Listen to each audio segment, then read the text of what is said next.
नमस्कार दोस्तों, आप सभी का स्वागत है द इतिहास दृष्टि में। आज हम जिस द हिंदू की खबर को कवर करने के लिए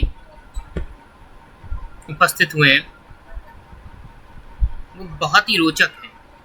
रोचक के साथ सबसे बड़ी बात भविष्य को लेकर भी है, क्योंकि यहाँ खबर है आर्टिफिशियल इंटेलिजेंस से लेकर।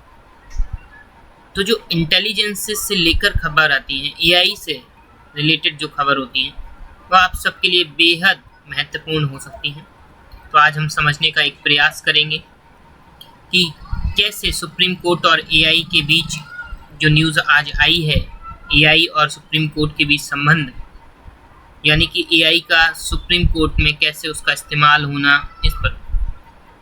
तो चलिए कल्पना कीजिए कि भविष्य में किसी अदालत में जज की जगह एक एआई सिस्टम बैठा हो और वह यह तय करे कि कौन दोषी है, किसे जमानत मिलेगी और किसे सजा। सुनने में यह साइंस फिक्शन जैसा लगता है, ऐसा लगता है बहुत चमत्कार हो साइंस का ऐसा। लेकिन दुनिया के कई देशों में न्याय व्यवस्था में एआई का प्रयोग बढ़ रहा है।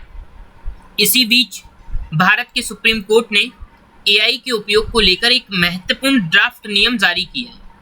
इन नियमों में साफ कहा गया है कि एआई न्यायिक फैसले नहीं कर सकता और न ही गवाहों या आरोपियों की प्रोफाइलिंग कर सकता है। आज की वीडियो में हम जानेंगे कि सुप्रीम कोर्ट ने एक कदम क्यों उठाया, नए नियम क्या हैं और इनका भविष्य में क्या असर पड़ेगा। सबसे पहले हम ये समझेंगे कि एआई क्या है और अदालत में इसका उपयोग क्यों हो रहा है। आर्टिफिशियल इंटेलिजेंस यानी एआई ऐसी तकनीकी है जो डेटा का विश्लेषण करके सुझाव दे सकती है और कई आम इंसानों की तरह कर सकती है।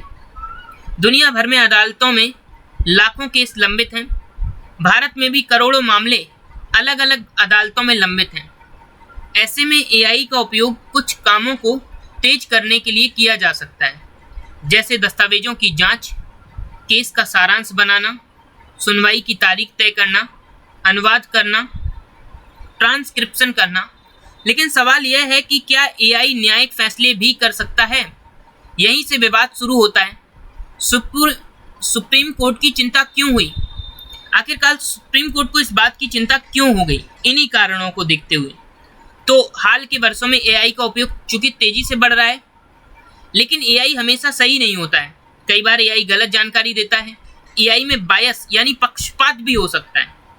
एआई बायसनेस कर सकती है। लोग कहेंगे कि नहीं, ये तो बड़ा सोचने का विषय। लोग मतलब इस पे लोगों को यकीन नहीं होगा कि एआई बायस हो सकता है कि नहीं, लेकिन एआई बायस हो सकता है क्योंकि एआई आर्टिफिशियल है। जैसे उसके पास नॉलेज इधर उधर से पहुंचाई गई है, उसी को बेसिस करके एक एनालिसिस आपको सामने ला देता है। उसका अपना कोई मस्तिष्क नहीं है। एआई में बायस यानी पक्षपात भी हो सकता है। यदि किसी एआई को पक्षपाती डेटा पर प्रशिक्षित किया गया है तो इसके निर्णय भी पक्षपाती हो सकते हैं।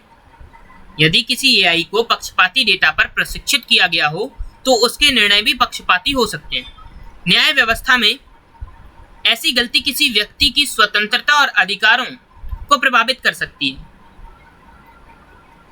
मार्च 2025 में सुप्रीम कोर्ट ने एक मामले में यह चिंता भी जताई थी कि एआई द्वारा बनाए गए फर्जी या अस्तित्वहीन फैसलों का अदालत में उपयोग किया गया है। इसी प्रकार की चिंताओं के कारण सुप्रीम कोर्ट ने एआई के उपयोग के लिए स्पष्ट दिशा निर्देश बनाने का निर्णय लिया है। नए ड्राफ्ट नियम क्या कहते हैं? सुप्रीम कोर्ट की एआई समिति ने regulations for use of artificial intelligence in court 2026 यानी regulation of use of artificial intelligence in courts 2026 का प्रारूप जारी किया। इन नियमों के अनुसार एआई केवल सहायक भूमिका निभाएगा। एआई को न्यायाधीशों का विकल्प नहीं बनाया जा सकता। नियमों में कहा गया है कि एआई न्यायिक परिणाम तय नहीं करेगा, सजा निर्धारित नहीं करेगा, गवाहों की विश्वसनीयता नहीं मापेगा, आरोपियों की प्रोफाइलिंग नहीं करेगा, जमानत के बारे में निर्णय नहीं देगा, भविष्य में अपराध की संभावनाओं का अनुमान नहीं लगाएगा। साफ शब्दों में कहा जाए तो एआई अदालत में सलाहकार की तरह काम कर सकता है, लेकिन अंतिम फैसला हमेशा इंसान ही करेगा। अब बात करेंगे ह्यूमन इन द लूप क्या है। एक टर्म है ह्यूमन इन द लूप, ये है क्या? तो इन नियमों का सबसे महत्वपूर्ण सिद्धांत है ह्यूमन इन द लूप। इसका मतलब है कि एआई ने जो सुझाव देगा उसकी अंतिम समीक्षा इंसान करेगा। ह्यूमन इन द लूप का मतलब कि एआई जो सुझाव दे रहा है उसकी अंतिम जो समीक्षा कर रहा है, उसका रिव्यू जो कर रहा है, वो एक इंसान ही करेगा। उदाहरण के लिए एआई किसी केस का सारांश तैयार कर सकता है, लेकिन उस सारांश के आधार पर फैसला जज ही देगा। यानी एआई सहायक होगा, निर्णायक नहीं होगा। एआई का उपयोग किन कामों में होगा? ड्राफ्ट नियमों के अनुसार एआई का उपयोग इन कार्यों में किया जा सकता है: केस मैनेजमेंट में, केस लिस्ट को तैयार करने में, दस्तावेजों का अनुवाद करने में, कोर्ट रिकॉर्ड के ट्रांसक्रिप्शन में, प्रशासनिक कार्यों में। इन कार्यों में से अदालतों की कार्यक्षमता बढ़ सकती है और समय की बचत हो सकती है, क्योंकि ये जो काम है ये इंसान करता है अभी, फिर वो एआई कर लेगा, क्योंकि ये तो डॉक्यूमेंट से रिलेटेड काम है, ये कर सकता है। इन कामों की वजह से क्या होगा कि अदालतों की कार्यक्षमता बढ़ जाएगी, इफिशियंसी उनकी बढ़ जाएगी और समय की बचत भी हो जाएगी। भविष्य पर इसका क्या असर पड़ेगा? तो इन नियमों का सबसे बड़ा प्रभाव यह होगा कि भारत में एआई का उपयोग नियंत्रित और जिम्मेदार तरीके से होगा। न्यायिक निर्णयों में मानव नियंत्रण बना रहेगा। इसी नागरिकों के मौलिक अधिकारों की रक्षा होगी और तकनीकी लाभ भी मिलता रहेगा। यह कदम दुनिया के कई देशों के लिए भी एक उदाहरण बन सकता है। तो दोस्तों, सुप्रीम कोर्ट का संदेश बिल्कुल स्पष्ट है। एआई न्याय व्यवस्था में मदद कर सकता है, लेकिन न्याय नहीं दे सकता है। अंतिम निर्णय, जवाबदेही और न्यायिक अधिकार हमेशा इंसानों के हाथ में ही रहेंगे।